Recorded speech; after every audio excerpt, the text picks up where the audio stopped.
Welcome, everyone, and thank you for attending today's webinar, Tackling Stock Deficiency Letters to Achieve FDA Approval.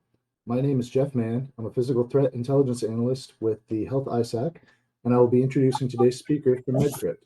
A recording of the webinar will be sent out to those who attend or registered for this presentation.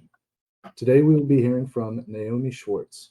Naomi has 20-plus years of systems engineering experience, including 6-plus years of medical device evaluation and post-market event response while at FDA. At Medcrypt, Naomi engages with medical device manufacturers to optimize their cybersecurity framework to meet regulatory requirements and guidelines. Naomi holds an MS in Electrical and Computer Engineering from Carnegie Mellon University and is a certified quality auditor. A large proportion of medical device manufacturers receive deficiency letters from the Food and Drug Administration requesting additional information in their 501ks, de novo, and PMA submissions. Navigating these deficiency letters can be a confusing and downright tumultuous task for MDMs. There are a number of things to consider when submitting and/or responding to the FDA. This webinar will discuss the critical pieces for achieving FDA submission approval. And with that, I'll pass it over to Naomi. Hi, everyone. I just want to confirm that you are seeing the presentation because I can't see it. So the focus today is really on, what is going on with FDA review of submissions today? What is the cybersecurity deficiency? How do I avoid getting these deficiencies? How often is FDA issuing cybersecurity deficiencies? How do I know what FDA is asking me? And what should I be doing to remediate these deficiencies from FDA? It's important to put it into context, though. So let's talk about FDA's 510K review first. Granted, the timelines for these reviews are not identical if you're talking about a submission for a de novo or for a PMA. And obviously, the content is different if you're talking about an IDE or an HDE. But within the framework of a 510K, you get the general gist of what's going to happen for any filing that you have before FDA. You submit your eStar for 510K today. eStar is a pilot for a de novo or for a PMA, but it is a requirement for 510K. FDA receives the submission. The reviewer will do what's called a technical review. It is not a technically operated or an automated review. It is simply that the FDA reviewer does a quick keyword search and makes sure that they can find the documents and that the attachments contain material that's pertinent. If you have a software bill of materials attachment and it contains nothing, that will be a problem. They're going to send you an acknowledgement letter or a list of unresolved issues. If there's a problem with your user fee or your e-copy, by day 15, you'll get an acceptance review. This is still true even with eStar. You can be put on an automatic hold through eStar. And by day 60, you're going to have substantive review completed by FDA. That means that you should have any interactive review questions already shared with you for immediate turnaround. And it means that if you're going to get a deficiency letter, you should have it by day 60. Then by day 90, you should have a final MDUFA decision if you have not been placed on hold. If you're put on hold, it will happen somewhere between day 15 and day 90. If they miss the MDUFA decision, you will get a missed MDUFA decision communication. They don't want to do that because that is a ding for them in the next round of negotiations for MDUFA. And of course, it's not helpful to anyone when they miss deadlines. So those are your general timelines, and the places where we're talking about deficiencies occurring happen as soon as you submit. They could immediately identify a problem like a blank file that is supposed to contain something critical. And it could happen anywhere up to day 60 in terms of identifying things early. FDA does occasionally find new deficiencies later than that, but primarily we're talking about those first 60 days. So what's a stock deficiency, though? This is how you learn to stop worrying and love your requirements. FDA reviewers use templates to review the submissions that come before them. So these templates are really intended to get you, first of all, consistency in your review across the center. It does not matter who's reviewing it. It's intended to provide you a set of predictable expectations from FDA, and it is intended to ensure that all of those reviews are complete and structured and comprehensive. There is a version 5 of eStar that you are required to use for filling in your 510K submissions. If you've already started with version 4, you're allowed to keep using it until February of next year. But the version 5, which is linked here, is now available from FDA, and the structure in that eStar actually follows the guidance recommendations and Section 524B of the Act now. So it's no longer one or two little questions about cybersecurity. It is a comprehensive checklist of the items that you need, requesting attachments to be linked. The stock deficiencies are review issues that are identified across all submissions and are derived from guidance or statutory requirements. So this is FDA's way of saying these are common problems that we're seeing across these kinds of submissions. We're going to generate a set of language that the review team can then tailor specifically to your device. They'll include your name, they'll include the name of your device, they'll include the extent to which the stock deficiency is applicable. Some of them say you have nothing, or in brackets, you have this, but it's inadequate because, and then they'll clarify what the inadequacies are in the specific language that says you should do these things afterwards in their 4-part harmony that explains what you need to do in order to remediate. Occasionally we see stock deficiencies coming where they're not fully in 4-part harmony, but that is also a thing that FDA is really working on solidifying and ensuring is consistent. So you should be seeing 4-part harmony, which means you should get a what's missing and a how to fix it. But they're not always deeply contextual. There are also non-stock deficiencies. And these are specific deficiencies based on issues that are not common across submissions. They get particularly detailed and focused when we're talking about cybersecurity. They may be focused on the use of obsolete or deprecated cryptography. For example, you cited the use of ECDH P192 in your submission. Per NIST SP 800-186, the P192 curve is for legacy use only.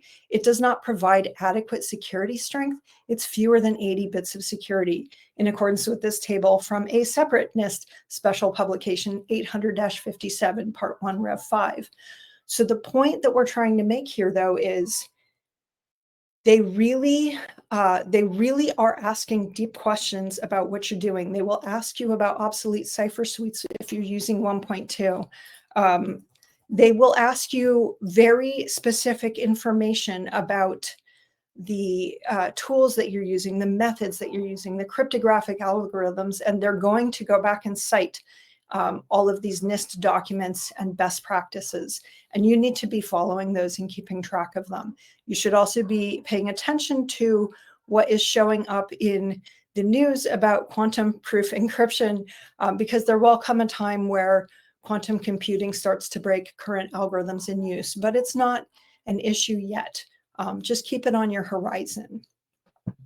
So now that you know what stock deficiencies are, how do you avoid them?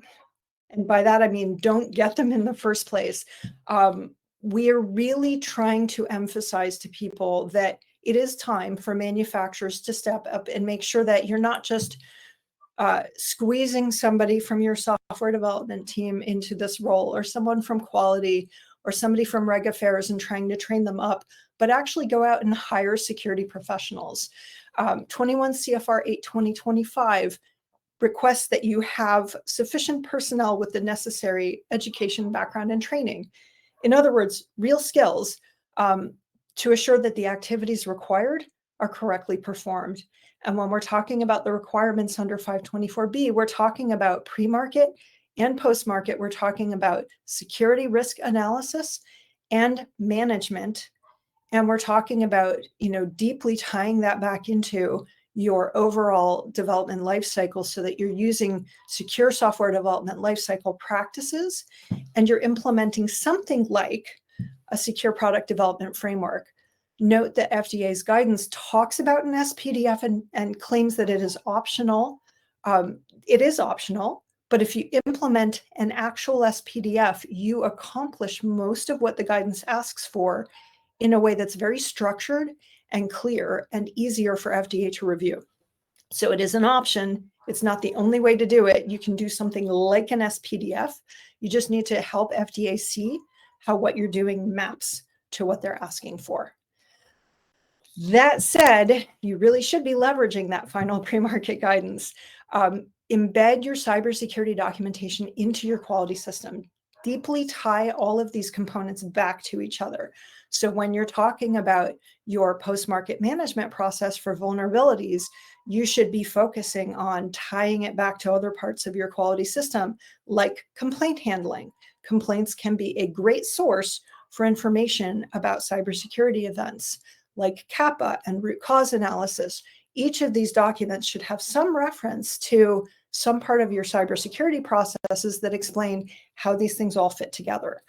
You should include a table of documentation that you're providing in every submission to FDA. You might take a look at Appendix 4, Table 1, which is a nice roadmap for the reviewer. In previous conversations with manufacturers, we've called it a treasure map, because it's basically, if you follow this trail and you go from here to here to here to here to here, you'll find all of the pieces you're looking for that are asked for in the guidance, and here it is. Or in the event that something is not applicable, here's why we didn't give it to you. Here's why this is a justifiable approach. And it supports that discussion that FDA has started around managing your documentation and balancing it against the total risk level. So FDA says it scales with risk. They do mean that, but you have to share with them your logic, your decision-making process that helps you understand how you're scaling it and why you're making the choices you are. You definitely need to review recent feedback across your organization. So in smaller companies, you may only have 1 or 2 devices in your inventory, some of which have not been through FDA review yet. That's going to be a little bit harder for you, but make sure that you look at any pre-submission feedback that you've gotten. Anytime you have an IDE, if you get any additional considerations from FDA, take that into account and make sure that it is represented in your submission so that FDA sees an acknowledgement that they've given you feedback and that you've made use of that feedback. If you are a large company and you have lots of different groups that are sort of stovepiped, you want to make sure that your security leadership is hearing from all of those groups anytime someone gets a deficiency letter or some kind of an additional consideration, that you're aggregating that and learning from it across your entire structure. That's really important because you don't want to have 3 different divisions within a large company all receiving deficiencies, but holding it tightly to their chests and saying, nope, I'm not going to show you my cards. Nobody else gets to know what's happened to me. And then guess what? It happens to everybody else too. That's a really inefficient way to manage your planning for your submissions. We want to make sure that everybody's aware of the possibility that you're going to get a lot of deficiencies on resubmissions, modifications for devices that have already been through review. And all of a sudden, what used to be good enough is not the bar that you need to be following today. You're going to have to jump higher. You're going to need to reevaluate the validity of methodologies you implement. There are a lot of instances. Naomi, Yes. sorry to interrupt. The visual on the screen is looking a little strange. We're seeing some multiple windows. Are you able to make the presentation full screen? I am. That's really strange. I don't know what else you might be seeing.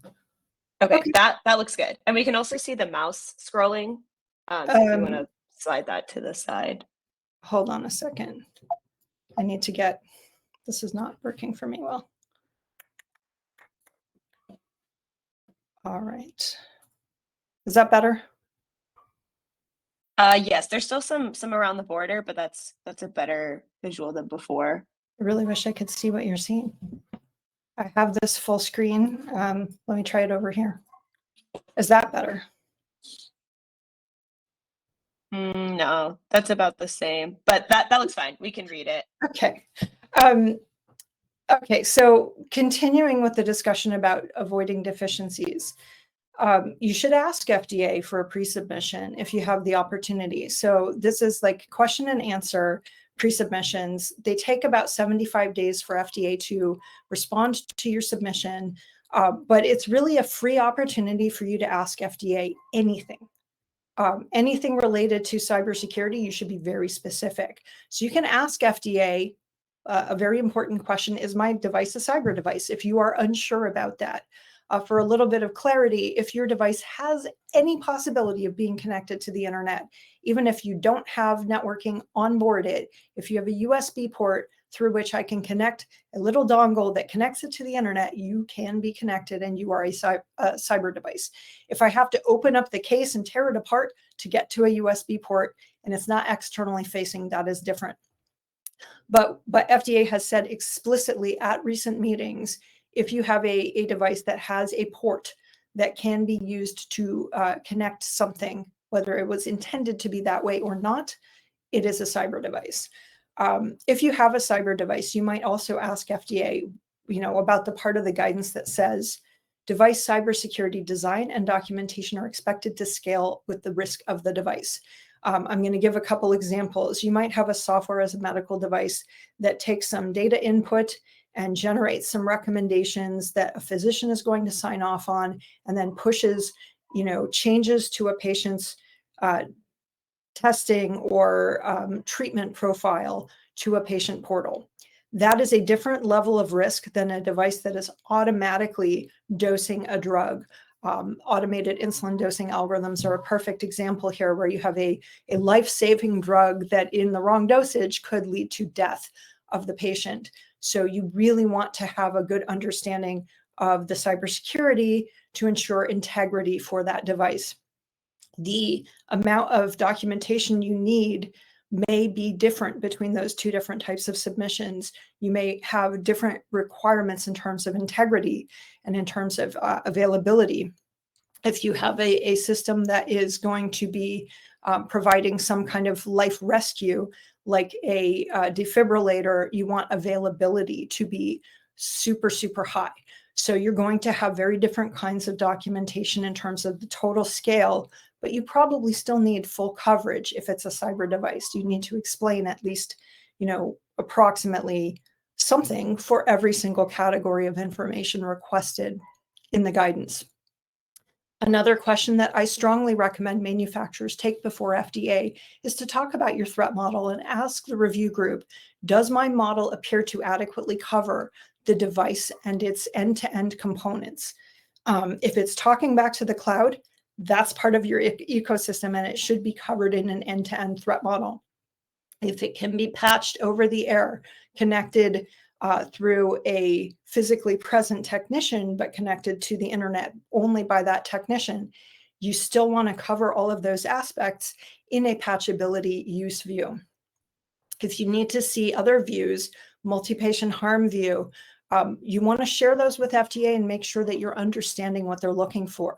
With multi-patient harm, that is the highest risk perspective that FDA takes, because if I can attack all of your devices that are deployed around the world at the same time through some mechanism, that has the highest risk. There's no warning ahead of time. All of them may fail at the same time. That's highly problematic from FDA's perspective. But how often is FDA issuing these deficiencies? Like, how serious is this? How much is going on here? And what are they asking about? FDA is asking a lot of questions about cybersecurity now. We have seen a substantial ramp up since March, when the amendment to the Act went into effect, and we have seen an even more rapid ramp up since October 1st, when the refuse to accept was formalized and officially rolled out. So what we're seeing in general about deficiencies is that FDA has been issuing typically somewhere between 63 and 68% of new 510Ks submitted over the last 5 years have been receiving a hold letter in general. Some of those have had cybersecurity deficiencies over the last 5 years, but it hasn't been nearly the level of activity that we're seeing today. We expect that once FDA fully activates the review staff with training on this guidance, with all of their cybersecurity focused templates, and with the updated E-Star, which we've now seen, we will see a larger proportion of new 510Ks receiving AINN, additional information needed letters. And I think that number could easily go up to 80%. With respect to the number of deficiencies that we're seeing, it is not small. On average, apparently, FDA is issuing something like 15 cybersecurity deficiencies in those hold letters that are receiving deficiencies. That's not a small number. And they are often stock deficiencies. So the language is fairly generic. It's pretty boilerplate. They're not going to get into a great deal of depth unless they see something very specific, like you're using TLS 1.2 and allowing an obsolete cipher suite. In that case, they'll be very specific. But many of these are pretty generic, and they're doing it because they're saying, wow, we're just not seeing stuff, and we're expecting it now. And this is the line. You need to get past this line. FDA is also issuing refuse to accept or refuse to file, depending on what kind of submission that you have before them. And we know that eStar is blocking submissions that are lacking certain information. If you fail to attach a software bill of materials, FDA is not going to let you even submit the eStar. The template will kick you out and send you a message saying you've not attached this particular document. If you attach a blank document, which can happen for a number of reasons, it just gets mucked up and the electronic submission grabs something and the file is corrupted. That will lead to a technical review, which will lead to an automatic hold. So FDA is issuing a lot of deficiencies at that level.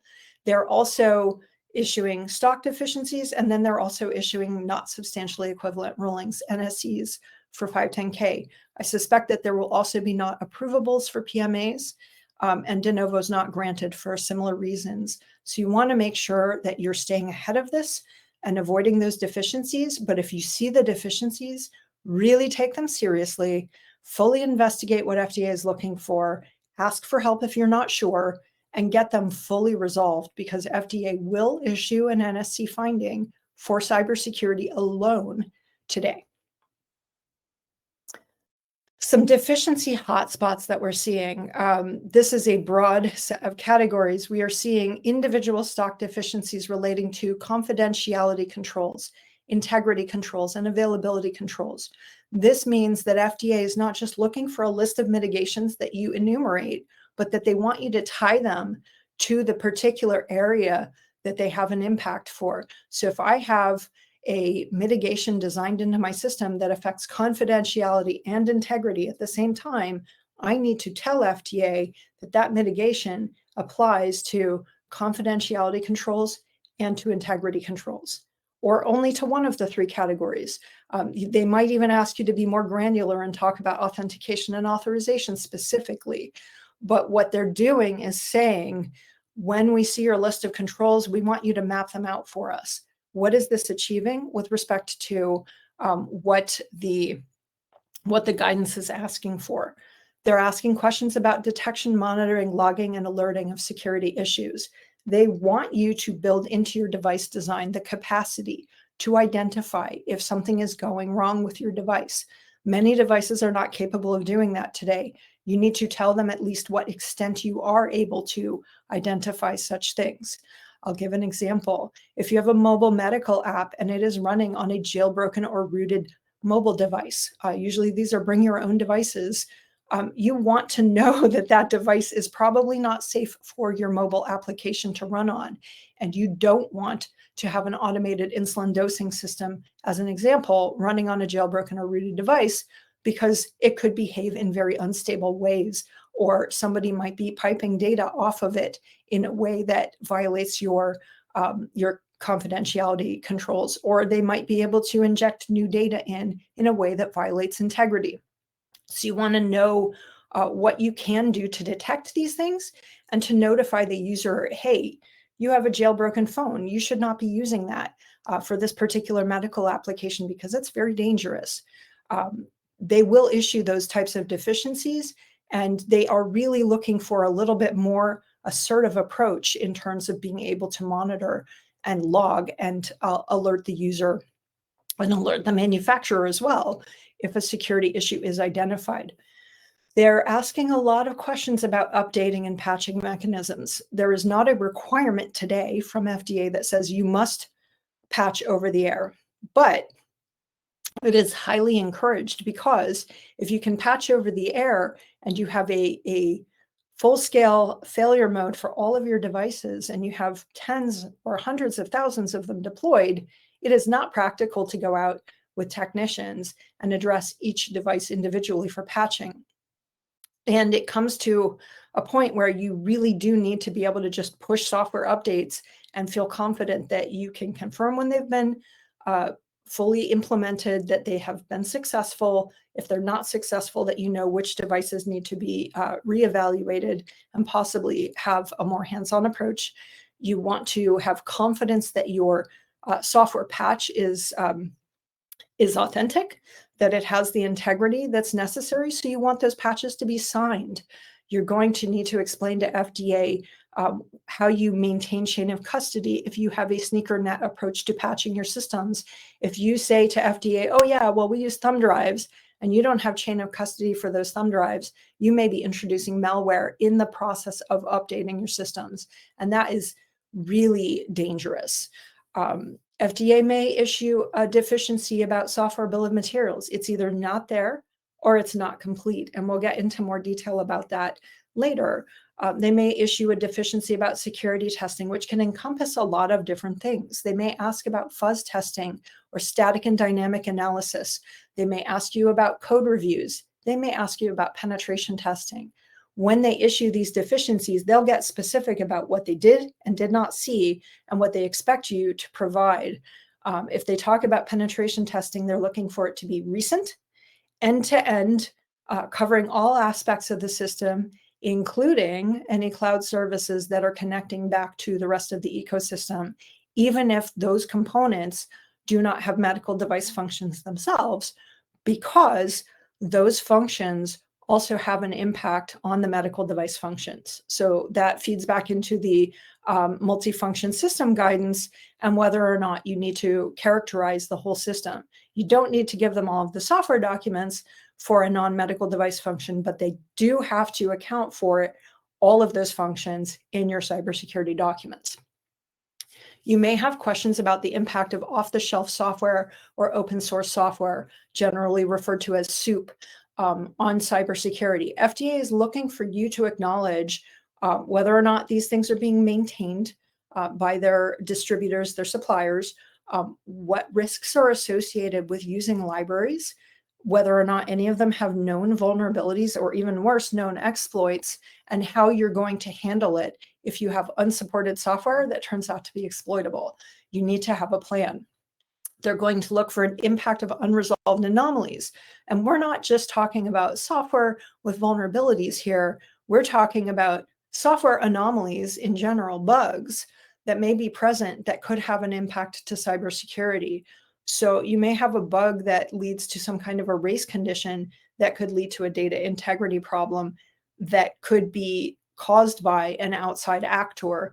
Or you could have a race condition that just incidentally opens up accessibility to your data.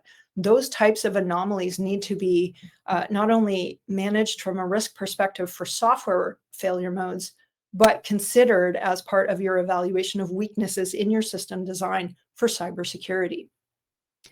You need to talk about how you're going to manage your vulnerabilities in the post-market.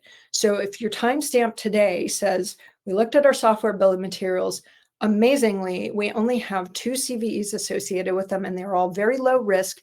They don't affect safety or essential performance. And here's our justification for not remediating. Tomorrow, you might have 52 because there might be a 0 day. There might be a whole bunch of new things that come out in a disclosure.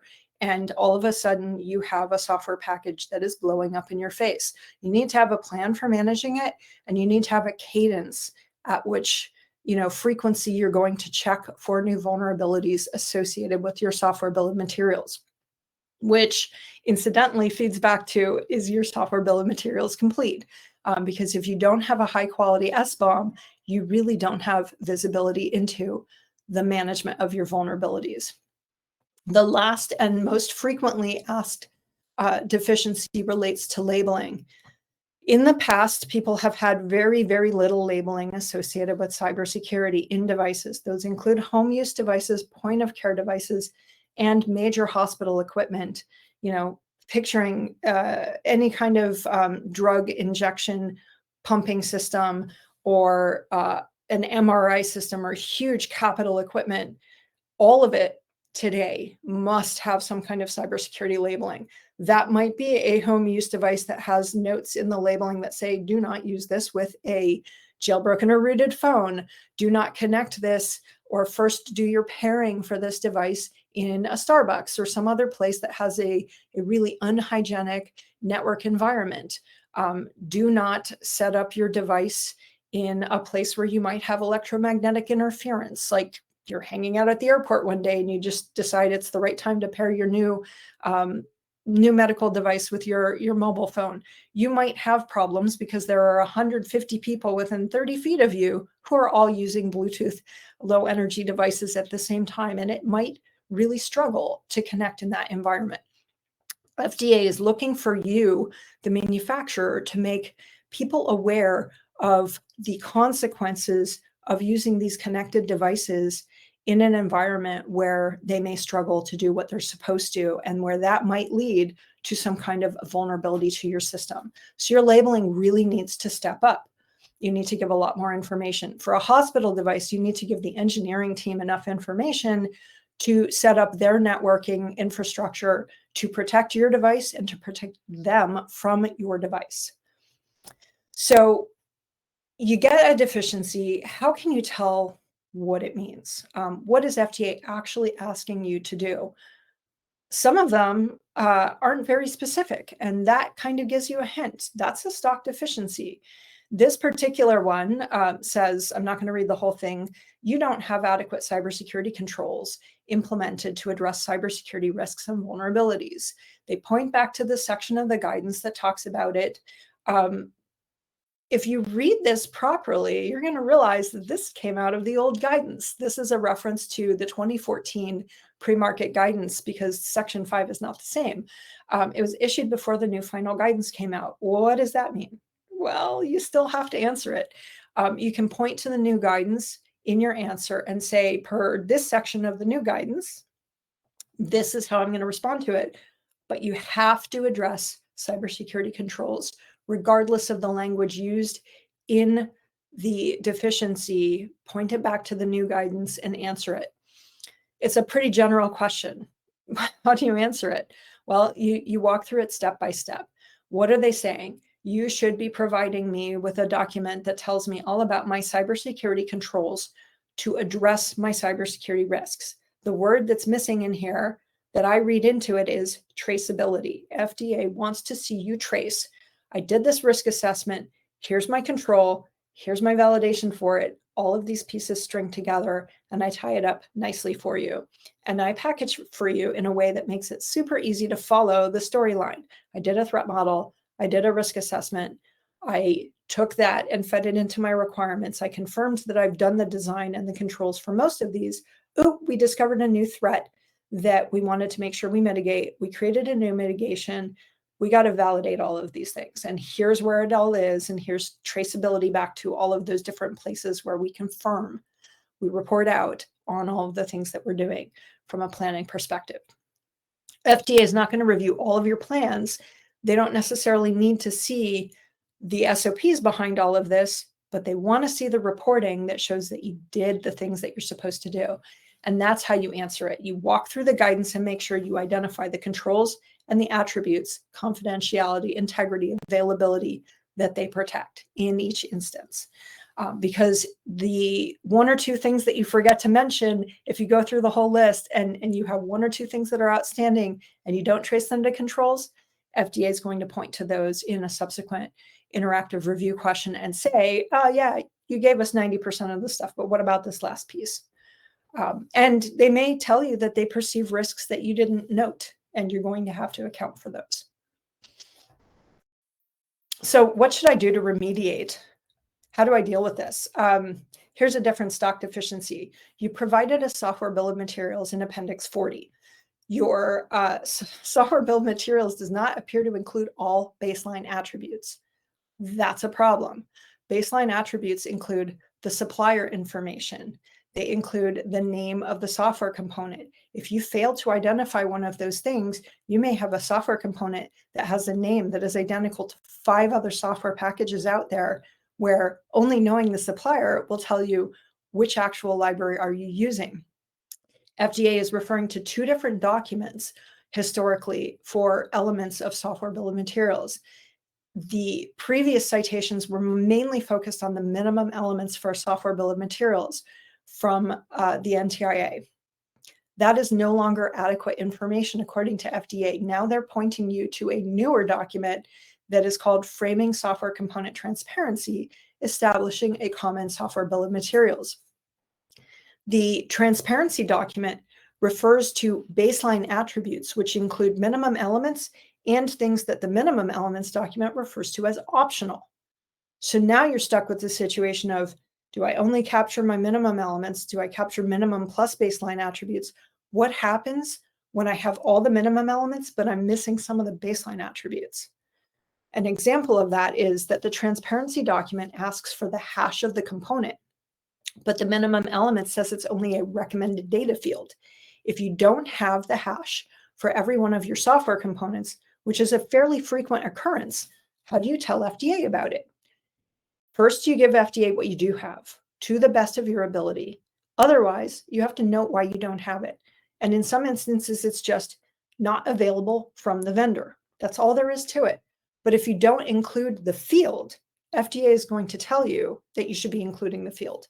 And they have the authority to do that because this is one of the explicit requirements in Section 524B of the Act. You must provide a software bill of materials. It doesn't specify all of the attributes because those may change over time. So FDA is telling you in the guidance, we recommend these things and we recommend you refer to the NTIA documents, knowing that those may evolve with time. And as we all learn as an industry what the best practices are, these NTIA documents are not focused solely on the medical device industry. They are sector agnostic. So, if we take another stock deficiency and talk through it, you provided information on the plan to monitor, identify, and address in a reasonable time post-market vulnerabilities in Appendix 39. It appears you did not provide information on the timeline to release updates and patches. They want you to provide a timeline. They want to be very specific here, and they want you to justify the timelines. What is FDA really asking for here? First of all, be realistic about your response. FDA is not telling you, hey, you got to resolve all your problems in 2 days. If you tell FDA, oh yeah, we're going to have 2-day turnaround for patching. First of all, anybody who has any experience with software development is probably going to have a good chuckle and say, yeah, that's not realistic. Be realistic in your response. Trace your response to your quality system. There are reporting requirements. There are updating requirements per the post-market guidance. Trace it back to those realistic items. If you have a death report, you have MDR obligations, and you probably need to have notification going out really, really quickly as a consequence of that. There you're really talking about a Part 806 activity, and the patching needs to be part of the thinking, but the reporting needs to be more in the forefront of your thinking. If you're talking about something that has very limited safety impact, but may lead to substantial changes in your software, you need to make sure that your plan communicates the appropriate compensating controls and gets the patching done in a timely fashion, and that you have enough time to do appropriate V&V. But you also need a plan for distribution of those patches, and they need to be secure. So you need to have a comprehensive story that includes all of those aspects when you set up your timelines, and you need to justify them and explain it. One key element of remediating stock deficiencies: if you provide updates to your documents, please, please, please give FDA a clean and redlined version of any of your SOPs that have been updated and of any reports that have been rerun based on new testing, so that it's super easy for FDA to identify. Here was the original plan, which I wrote a deficiency to. Here is my redlined version, which shows you all of the things I've changed in my SOP to react to FDA's feedback. When you give them the redlined version, it makes it super easy for them to go in and identify, oh, you really did change everything, or I think you missed some point here. You said you got it in your response, but the documentation supporting that is not adequate. So this is, I think, a good place to jump to the questions and answers. I want this to be a really active environment for everybody so that you have the opportunity to ask us things that are on your mind and get into those deficiency letters that you might be seeing.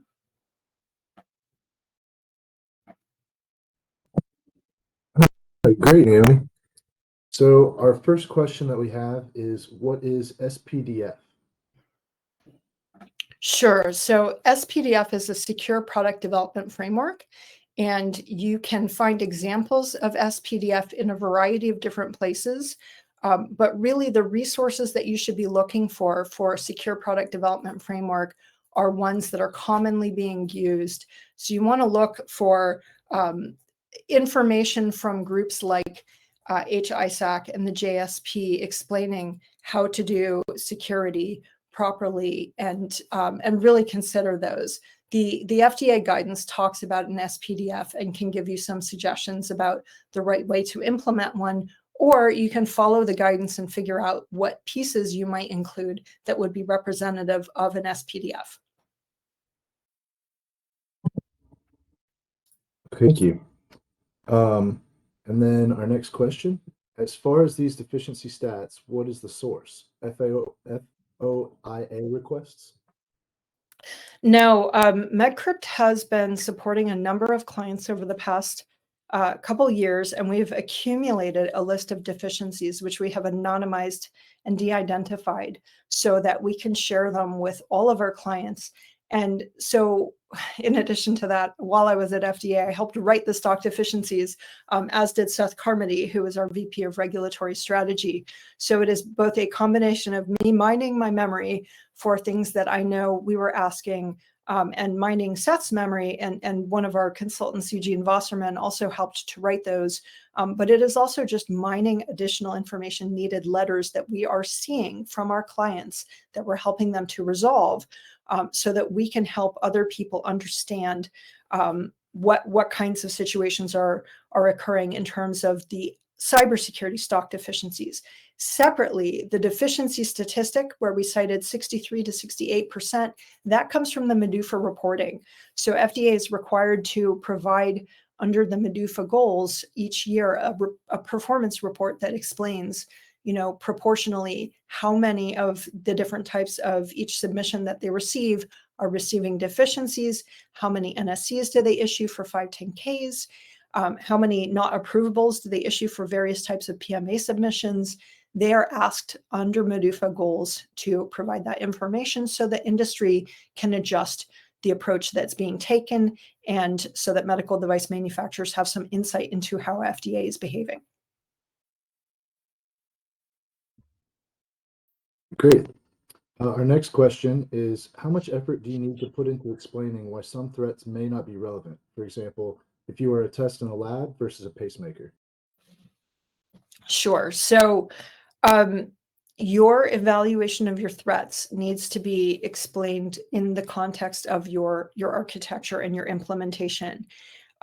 If we said I have a point of care laboratory test versus a laboratory-based laboratory test, which is frequently going to occur. For example, an HbA1c test to determine whether or not you are having diabetes onset or worsening of your diabetes status. You could have a device that's in a doctor's office that's being used in a very similar fashion to a central laboratory that has a very different operating ecosystem. A central lab has engineers who can set up a network and who can ensure that the security of the overall network is adequate to protect the device, and that the network is protected from the device itself. A point of care situation does not have that level of technical expertise available to it usually. There's not that strong of an IT staff, and they don't deeply understand cybersecurity, nor do they understand the features of the device that might impact the security of their local network. And they probably, just plug it in and turn it on and go. Most of the time, I think people who use devices in an environment like that barely read the labeling, which is a tragedy given how much effort FDA puts into reviewing it and how much effort you as a manufacturer put into writing the labeling. But I think it's a fact, right? How many of us have ever actually pulled out a stereo manual and read the whole thing end to end? I admit I'm a nerd and I did do that. But that's not the typical person, right? When we talk about the threats that you need to consider, you need to be reading the guidance and applying it to your situation. So if you have an end-to-end ecosystem that includes cloud, you need to consider threats to the cloud. You need to consider insider threats at the cloud. You need to consider what you're installing within the cloud versus services you're getting from the cloud provider. You need to do the same internally. So you need to look at the insider threat in your own organization. And if you have partner medical device manufacturers, you need to have some kind of an interoperability agreement with them that lays out your requirements to them for their own security. And this is really important for interoperable devices because more and more devices today are talking to other manufacturers' devices. You want to have a set of requirements and you want your threat model to account for the possibility that if my device is talking to company Y's device, company Y's device is adequately secure and that their internal security measures, physical personnel, all of those pieces are acceptable and meet my requirements that I'm levying on them to assure that my side of the device interface is protected from their side and vice versa. So you have to account for those things. Let's talk about implantables for a second. The physical security of an implantable device has an immediate safety impact to the patient. If I have an implanted pacemaker and if somebody's going to attack the implant itself, they have to go through my body to get to it. So that's a slightly different scenario when you're writing up your threat model. That, you know, if you have to get to that point, you're already attacking the patient physically. So that's a different kind of accounting. When you're talking about the external components that talk to that pacemaker, that's really where you have to account for the possibility of networked attacks. And you want to account for these in a way where you are describing the threat is that somebody could use a networked mechanism to attack the component that connects to that implanted device. And then you want to talk about the controls that you're putting in place to limit that networked accessibility that might bring it down to only being physical attack. And that remediates a lot of the risks because it reduces the extent to which it can be activated against multiple patients concurrently. But you do need to account for the entire ecosystem in light of your indications for use for your device and the intended use environment and the intended user base.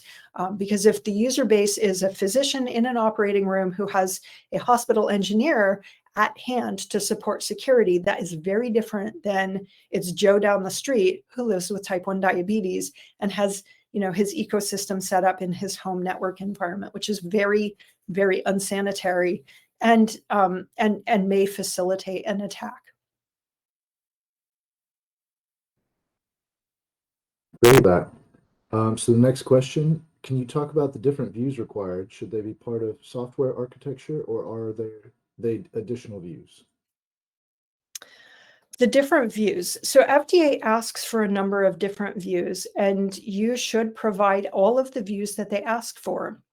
They ask for a multi-patient harm view. There are very few situations where a device is connected where you could not potentially have multi-patient harm impacts. You need to explain if you're going to claim that there is no multi-patient harm, why that is true. And you need to have a very strong justification for it. If there is a multi-patient harm potential, you need to show graphically what the situation would look like. Is a cloud attack over here going to push data across multiple devices over here, in which case you can just show sort of a stacked aggregation of those components that would lead to all of these patients over here being harmed concurrently. You want to give them that view because it shows that you've really thought through the possibility of an attack of that nature being exploited, and that the kill chain is not just I can recon all those devices, but that I can actually get to them and exploit them all at the same time. FDA is very concerned, obviously, about multi-patient harm, but they are really also concerned about just individual harm. If I can attack one person at a time, I can still weaponize that and cause serious problems. And, when we talk about the other views that they're asking for, an end-to-end view of the whole architecture, a view of patching, they're talking about different use cases. So the system in use by an individual user, a patient, a clinician, whatever, is very different than the situation where the system is being patched either by a technician who's present, who has some mechanism of connecting to the device to update it, or because it has some kind of over-the-air updating capability. They want to see that you've threat modeled what could go wrong in that scenario, and that you have addressed what could go wrong with, here's my solution for it, my mitigations, and here's my validation of it. Here's how well we did in correcting those potential problems.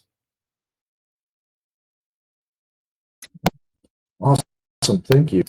So next question is, if your device is a single site of operation, single lab, how much do you need to account for your operating environment risks in your threat model versus focusing on the specific device? For example, risks that might be traditionally transferred to the operation environment or complementary user entity controls. So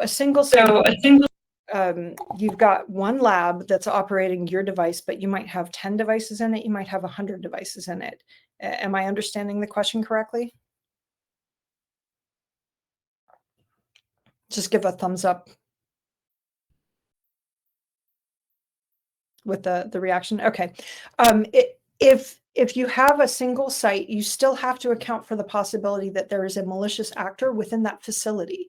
You have to consider the insider threat in the facility itself, and you have to consider the insider threat within your organization. If somebody is having a really bad day or decides that they want to short your stock, true story, that has happened, and they found a weakness in your system, they can exploit your device. It doesn't matter if it's in a single site or if there are 50 sites or 5,000 sites or it's a home use device used by 3 million people. You have to account for the possibility of somebody attacking your systems, and you really need to address that broad set of threat modeling views.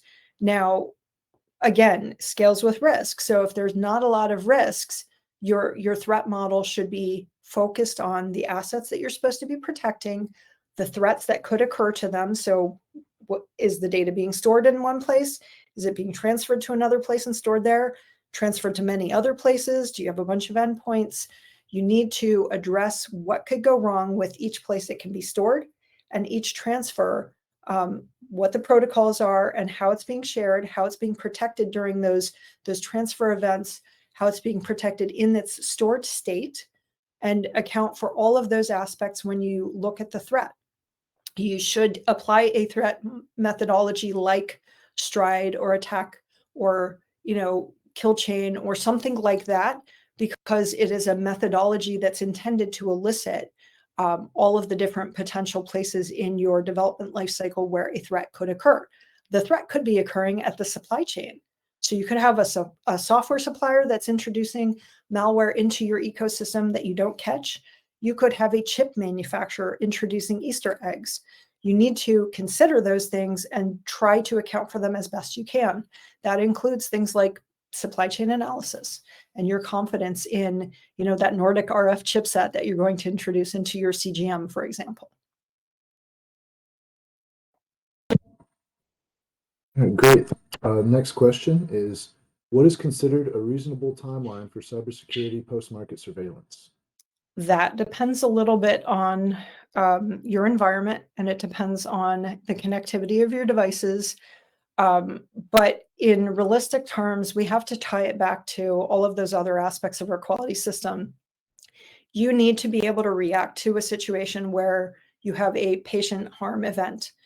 So whatever it is you're doing, whatever signals you're ingesting, whether you're receiving complaints, whether your device can send back a message to the mothership saying, hey, I'm under attack, whether it is information that you're receiving from an ISAC or an ISAO, an information sharing and analysis organization of some sort, whether you're just watching MAUD and checking in with the FDA to see what are they seeing, there should be a number of places you're looking for signals, and you should be ingesting them and evaluating them in a timely fashion. You don't want to say to FDA during an inspection, oh, it took us a year to find out something bad was happening, and meantime, you have patients being harmed. You also probably can't afford to say, yeah, we do it every other day.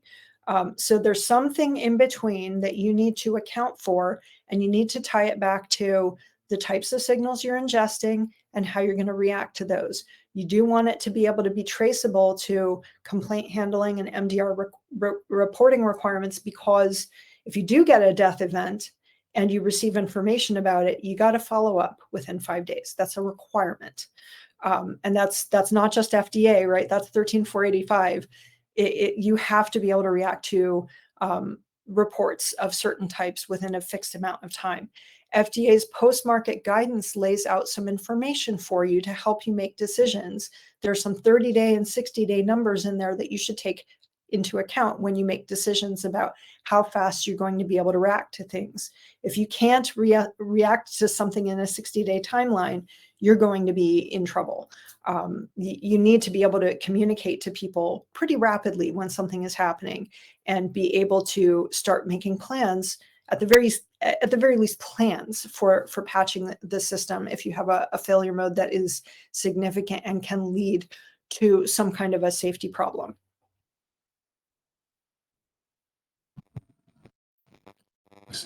Next question. I've heard about FDA questioning crypto choices. When a device must connect to a hospital network wirelessly and must negotiate the crypto requirements, what are some good ways to describe this effort to be interoperable? Okay, so that's a lot of details out there. Yes, I've heard FDA questioning crypto choices too. I'll give an example. FDA said to a manufacturer, you're using SHA-1 as a hashing function. That's got known problems. Okay, well, that's pretty vague.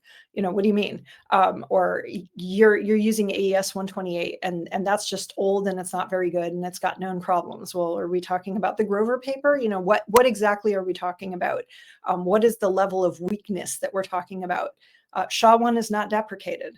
It is not fully deprecated. There are certain aspects and use cases where it has been identified as being obsolete, but it is not on the list of things that is fully deprecated.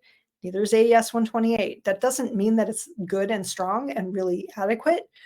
You should be looking to migrate to AES 256 if you're using 128 today, but there are variables that you need to account for. If I have a very low risk device that is transferring data, I'm going to use a very specific example. I have an insulin injection pen that has this little cap that I stick on it that transfers data to my mobile app and tells me I just dosed myself with 2 units of insulin.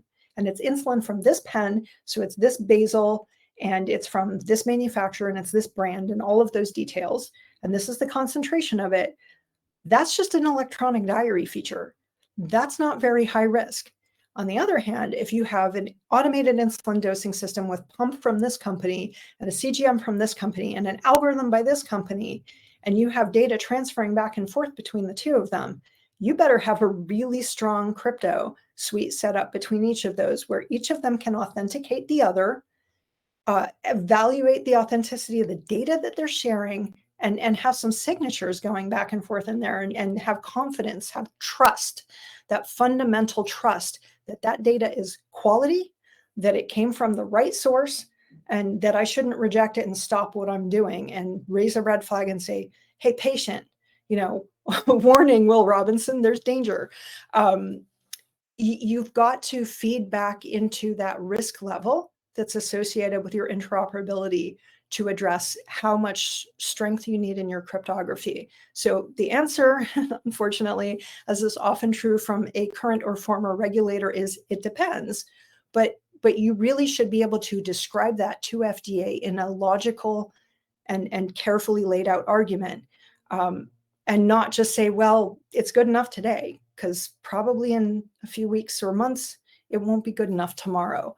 You want it to also be future-proof. So you want to say, today, my system is limited and I can only handle processing this type of cryptography, but I'm planning to make my system a little bit more capable in the future, because I expect that the 128s of today or the 192s are not going to be good enough in a year or 2 years, and I'm going to need to be at least at 256 or some other stronger crypto strength.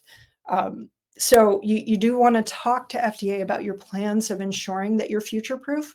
But really today you should be looking hard at your system design and saying, like, am I using something that's fundamentally on the line of being weak today? If so, I really got to get a plan together for migrating to something stronger tomorrow. You may also hear from FDA, you're using TLS 1.2, you should really only be using 1.3. Well, 1.2 is not deprecated, but there's a long list of cipher suites that are. So make sure that you have a block list that says these are not allowed if these are the cipher suites used by my endpoints, and I'm migrating everything to 1.3 within a certain time frame to get away from that. With 1.3, you have the same issue. There may be obsolete cipher suites, and you want to make sure that you have those on a block list as well. Okay, Naomi. So unfortunately, that is our time. We did have a few questions here that did not get answered, but we will, I'll give you an email in a second where you can send your questions if they didn't make it through, and you can get your questions answered. But once again, I'd like to thank our speaker, Naomi, for her insight, and our listeners for taking the time to attend the webinar. If you have further questions, please email info@medcrypt.com. And that concludes our webinar. So thank you, guys.